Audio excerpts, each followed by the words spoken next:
ምዕራፍ 5 ሕዝቡም የእግዚአብሔርን ቃል እየሰሙ ሲያስጠብቡት ሳሉ እርሱ ራሱ በጌንሳሬጥ ባሕር ዳር ቆሞ ነበር።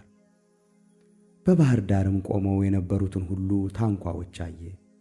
ዓሣ አጥማጆች ግን ከእነርሱ ውስጥ ወጥተው መረቦቻቸውን ያጥቡ ነበር። ከታንኳዎቹም የስምዖን ወደ ነበረች ወደ አንዲቱ ገብቶ ከምድር ጥቂት ፈቀቅ እንዲያደርጋት ለመነው። በታንኳይቱም ተቀምጦ ሕዝቡን ያስተምር ነበር።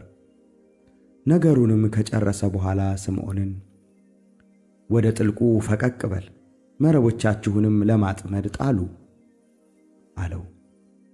ስምዖንም መልሶ አቤቱ ሌሊቱን ሁሉ አድረን ስንደክም ምንም አልያዝንም፣ ነገር ግን በቃልህ መረቦቹን እጥላለሁ አለው። ይህንም ባደረጉ ጊዜ እጅግ ብዙ ዓሣ ያዙ፣ መረቦቻቸውም ተቀደዱ። በሌላ ታንኳም የነበሩትን ጓደኞቻቸውን መጥተው እንዲያግዟቸው ጠቀሱ። መጥተውም 2 ታንኳዎች እስኪሰጥሙ ድረስ ሞሏቸው። ስምዖን ጴጥሮስ ግን ባየ ጊዜ በኢየሱስ ጉልበት ላይ ወድቆ ጌታ ሆይ እኔ ኃጢአተኛ ነኝና ከኔ ተለይ አለው። ስላጠመዱት ዓሣ እርሱ ከእርሱ ጋርም የነበሩ ሁሉ ተደንቀዋልና፣ እንዲሁም ደግሞ የስምዖን ባልንጀሮች የነበሩ የዘብዴዎስ ልጆች ያዕቆብና ዮሐንስም ተደነቁ። ኢየሱስም ስምዖንን አትፍራ፣ ከእንግዲህ ወዲህ ሰውን የምታጠምድ ትሆናለህ አለው። ታንኳዎቹንም ወደ ምድር አድርሰው ሁሉን ትተው ተከተሉት። ከከተማዎቹም በአንዲቱ ሳለ እነሆ ለምጽ የሞላበት ሰው ነበረ። ኢየሱስንም አይቶ በፊቱ ወደቀና ጌታ ሆይ ብትወድስ ልታነጻኝ ትችላለህ ብሎ ለመነው። እጁንም ዘርግቶ ዳሰሰውና እወዳለሁ፣ ንጻ አለው። ወዲያውም ለምጹ ለቀቀው። እርሱም ለማንም እንዳይናገር አዘዘው። ነገር ግን ሄደህ ራስህን ለካህን አሳይ፣ ለእነርሱም ምስክር እንዲሆን ስለ መንጻትህ ሙሴ እንዳዘዘ መሥዋዕት አቅርብ አለው። ወሬው ግን አብዝቶ ወጣ። ብዙ ሕዝብም ሊሰሙትና ከደዌያቸው ሊፈወሱ ይሰበሰቡ ነበር። ነገር ግን እርሱ ወደ ምድረ በዳ ፈቀቅ ብሎ ይጸልይ ነበር። አንድ ቀንም ያስተምር ነበር። ከገሊላና ከይሁዳ መንደሮችም ሁሉ ከኢየሩሳሌምም መጥተው የነበሩ ፈሪሳውያንና የሕግ መምህራን ይቀመጡ ነበር። እርሱም እንዲፈውስ የጌታ ኃይል ሆነለት።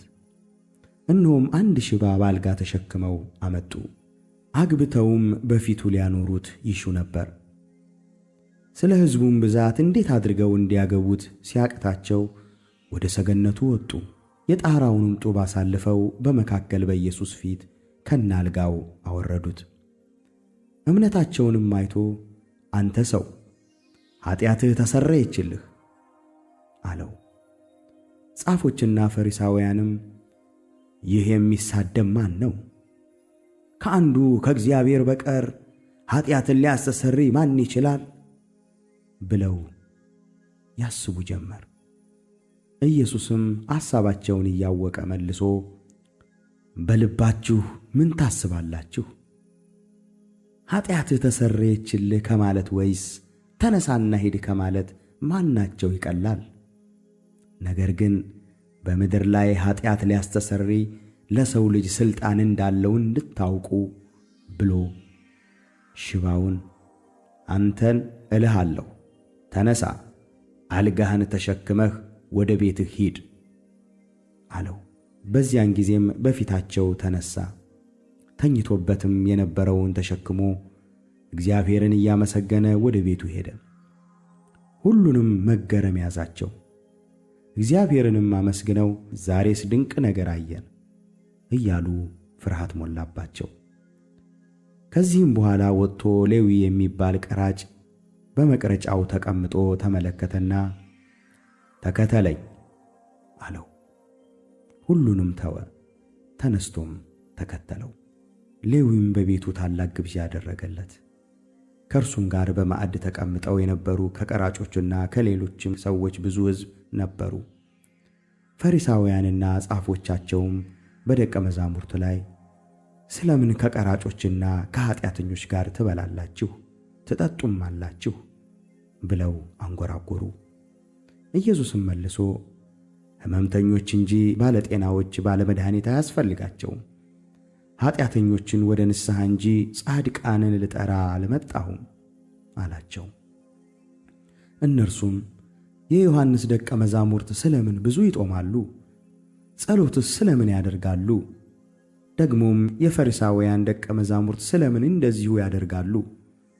ያንተ ደቀ መዛሙርት ግን ይበላሉ ይጠጣሉ አሉት። ኢየሱስም ሙሽራው ከእነርሱ ጋር ሳለ ሚዜዎችን ልታስጦሙ ትችላላችሁን?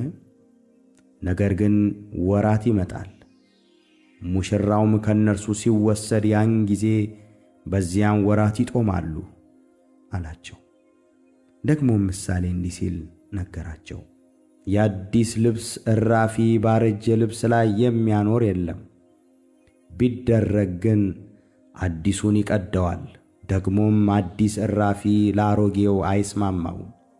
ባረጀ አቅማዳም አዲስ የወይን ጠጅ የሚያኖር የለም፣ ቢደረግ ግን አዲሱ የወይን ጠጅ አቁማዳውን ያፈነዳል፣ እርሱም ይፈሳል፣ አቁማዳውም ይጠፋል። አዲሱን የወይን ጠጅ ግን በአዲስ አቁማዳ ማኖር ይገባል፣ ሁለቱም ይጠባበቃሉ። አሮጌ የወይን ጠጅ ሲጠጣ አዲሱን የሚሻ ማንም የለም፣ አሮጌው ይጣፍጣል ይላልና።